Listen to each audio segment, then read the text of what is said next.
नरेंद्र मोदी की सरकार क्यों डर रही है? 50% को क्रॉस करिए ना। जब प्यार किया तो डरना क्या, तोड़ जाइए 50% को।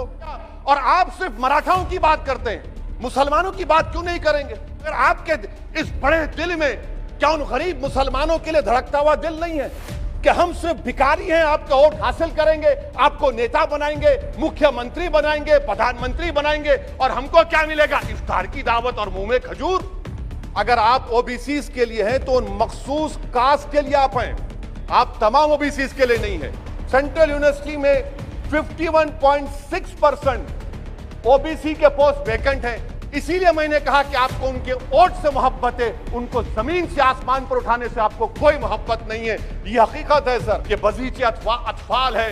दुनिया मेरे आगे होता है सब शब रोज, तमाशा मेरे आगे। चुटनों के उस कानून के लाने के नक्शे कदम पर चल रहे हैं। मुबारकबाद देता हूं आपको और उम्मीद करता हूं कि इसके बाद बरसर इख्तिदार जमात के जिम्मेदारों की ज़बानों से बार बार शाबानों का जिक्र नहीं होगा, क्योंकि ये आपका दस्तूर में इस बात की इजाज़त है कि सुप्रीम कोर्ट अगर कोई फैसला देता है तो सरकार को इस बात की इजाज़त है कि वो उस फैसले के ऊपर कानून बनाए जो आपने किया। तो इसलिए मैं कह रहा हूं कि आपने शाबानों की रिवायत को बरकरार रखा, आपको मुबारकबाद। दूसरी बात यह है जनाब चेयरमैन साहब के बड़ी बड़ी बातें हुई कि ओबीसीज के लिए सरकार है। मैं इसको डिस्पेल करता हूं, एक्सपोज करता हूं। ये सरकार ओबीसीज के लिए नहीं है। क्यों नहीं है?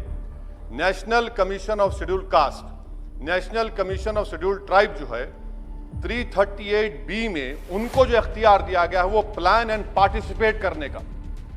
आप ओबीसी में एनसीबीसी करने के खाली एडवाइस करना, यहां पर प्लान और पार्टिसिपेट है ही नहीं। तो ये आपका एक्सपोज करता है आपकी हिपोक्रेसी को और आपकी मुनाफिकत को। दूसरी बात यह है कि रोहिणी कमीशन ने कहा कि 10% ओबीसी 50% रिजर्वेशन को हासिल कर रहे हैं और 20% जाते हैं, इनको कुछ नहीं मिल रहा है। तो सब कैटेगराइजेशन क्यों नहीं कर रहे आप? अगर आप ओबीसीज के लिए हैं तो उन मखसूस कास्ट के लिए आप हैं, आप तमाम ओबीसीज के लिए नहीं है। ये आप ही का रोहिणी कमीशन ने आया है, तो सब कैटेगराइजेशन आप करेंगे नहीं करेंगे? तीसरी बात यह है कि सर ये कैसा बात है कि अगर रियासत तेलंगाना में जो मुसलमानों की बैकवर्ड कास्ट है उनको रिजर्वेशन मिलता है मगर सेंट्रल लिस्ट में उसका जिक्र नहीं होता। तो एक ऐसा कानूनी मैकेनिज्म बनाने की जरूरत है कि अगर किसी स्टेट और रियासत में वो ये तय करती है कि ये हमारे स्टेट की ओबीसी है तो सेंट्रल लिस्ट में उसका रिफ्लेक्ट होना चाहिए। मिसाल के तौर पर बिहार में सुरजापुरी साहब का जिक्र ही नहीं सेंट्रल लिस्ट में, तो इसका हुकूमत करेगी नहीं करेगी? चौथी बात यह है कि आप क्यों डर रहे हैं? नरेंद्र मोदी की सरकार क्यों डर रही है? 50% को क्रॉस करिए ना। जब प्यार किया तो डरना क्या, तोड़ जाइए 50% को। क्यों 50% को डर रहे हैं आप? जो 50% है उनको 27%, जो 20% है उनको 50%। तो आपकी मोहब्बत ओबीसी से नहीं है, आपकी मोहब्बत उनके वोट से है और आपका दिल उन 20% के लिए धड़कता है जिसके लिए आपने 50% तहफ़्फ़ुज़ रिजर्वेशन दी है। यह आपकी हकीकत है। पांचवी बात यह है स्पीकर साहब कि हम हुकूमत से मुतालबा कर रहे हैं कि प्रोएक्टिवली नरेंद्र मोदी की सरकार 50% सीलिंग को तोड़िए, निकलिए। आप क्यों नहीं करना चाहते? करने की जरूरत है, डेटा है, एम्पिरिकल एविडेंस है बैकवर्डनेस का। वो 50% 27% कैसा दे रही है, गलत है।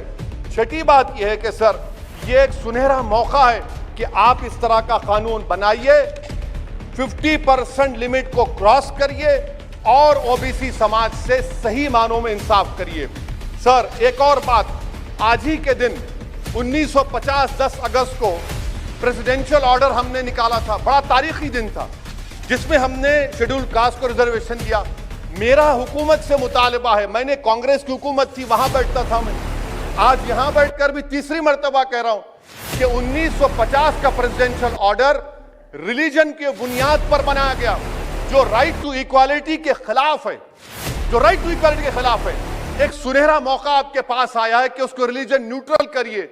जब शेड्यूल कास्ट में हिंदू, बौद्ध और सिख आ सकते हैं तो दलित मुसलमान, दलित क्रिश्चियन क्यों नहीं आ सकते?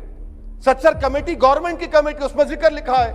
आप वो नहीं करना चाहते, आप नहीं करेंगे तो देख रहे उत्तर प्रदेश का अंसारी देख रहा है, उत्तर महाराष्ट्र के वो पसमानदा मुसलमान देख रहे हैं कि क्या तमाशा आप लोग करते हैं। यहां वहां चले आते हैं, वहां के यहां आते हैं और हम लोग बीच में फंसे हुए रहते हैं। सर, छठी बात यह है, सातवीं बात यह है कि मैं हुकूमत से इस बात का मुतालबा कर रहा हूं कि 1950 प्रेसिडेंशियल ऑर्डर को रिलीजन न्यूट्रल किया जाए। अच्छा, ओबीसी की आपकी सरकार है, 89 सेक्रेटरीज हैं, कितनी ओबीसी है बताइए? 89 सेक्रेटरीज में 5 अगस्त 2009 को एक भी ओबीसी सेक्रेटरी नहीं था। एक शेड्यूल कास्ट और 3 एसटी थे। मुबारक हो आपको, आपकी मोहब्बत ये है। डेटा कह रहा है, मैं नहीं कह रहा हूं, आप मुझे झूठ साबित कर दीजिए। अच्छा, सेंट्रल यूनिवर्सिटी में सर, सेंट्रल यूनिवर्सिटी में 51.6% ओबीसी के पोस्ट वैकेंट हैं। इसीलिए मैंने कहा कि आपको उनके वोट से मोहब्बत है, उनको जमीन से आसमान पर उठाने से आपको कोई मोहब्बत नहीं है। ये हकीकत है सर। और सर, ये यहां पर बैठकर मैंने हमारे कांग्रेस के लीडर की तकरीर को सुना। शिवसेना वाले कह रहे हैं, एनसीपी वाले कह रहे हैं मराठा। भाई साहब, महमूदुर रहमान कमेटी की रिपोर्ट ने कहा था महाराष्ट्र में कि मुसलमान सोशली एजुकेशनल बैकवर्ड है, जो बॉम्बे की हाईकोर्ट ने उसको अफेंड किया। और आप सिर्फ मराठाओं की बात करते हैं, मुसलमानों की बात क्यों नहीं करेंगे? वो 50 कास्ट जो मुसलमानों की बैकवर्ड है महाराष्ट्र में, वो देख रही है आपके इस तमाशे को और आपको एक्सपोज करके रहेगी। आप उनकी बात ही नहीं करते। मराठाओं को जरूर दीजिए, मगर आपके इस बड़े दिल में क्या उन गरीब मुसलमानों के लिए धड़कता हुआ दिल नहीं है कि हम सिर्फ भिखारी हैं, आपका वोट हासिल करेंगे, आपको नेता बनाएंगे, मुख्यमंत्री बनाएंगे, प्रधानमंत्री बनाएंगे और हमको क्या मिलेगा? इफ्तार की दावत और मुंह में खजूर, रिजर्वेशन नहीं मिलेगा हमको। ये कौन सा इंसाफ है सर? इसीलिए ये इनकी मुनाफिकत है, इसीलिए हम हुकूमत से मुतालबा करते। अच्छा, हैरत की बात यह कि सुप्रीम कोर्ट के जिस फैसले को ओवरकम करने के लिए यहां पर यह बिल लाया गया, सुप्रीम कोर्ट ने कह दिया कि मराठाओं के बारे में सोशली एजुकेशनल बैकवर्डनेस नहीं दिख रहा है। आप कैसे दिखाएंगे बताइए? ये महाराष्ट्र के 50 मुसलमान बरादरियां देख रही हैं। इसीलिए हम हुकूमत से कहना चाहते हैं कि और मोदी सरकार से कि आप ओबीसीज के अपलिफ्टमेंट के लिए नहीं है, आप मजलूम के साथ नहीं हैं, आप कमजोर के साथ नहीं हैं, आप बेरोजगार के साथ नहीं है। हाँ, एक हकीकत है, आप ताकतवर के साथ थे और ताकतवर के साथ रहेंगे। आपको वोट की जरूरत है, ओबीसीज और वो जो मुसलमान बरादरियां नहीं थी उनको उठाने की जरूरत नहीं है। स्पीकर साहब, ये बिल यकीनन अच्छा है, मैं इसकी तायीद करता हूं। और गालिब ने बड़ा खूब कहा था कि ये जो तमाशा मैं देखता हूं कि बजीचे अतफाल है, दुनिया मेरे आगे, होता है सब शब रोज, तमाशा मेरे आगे। शुक्रिया सर।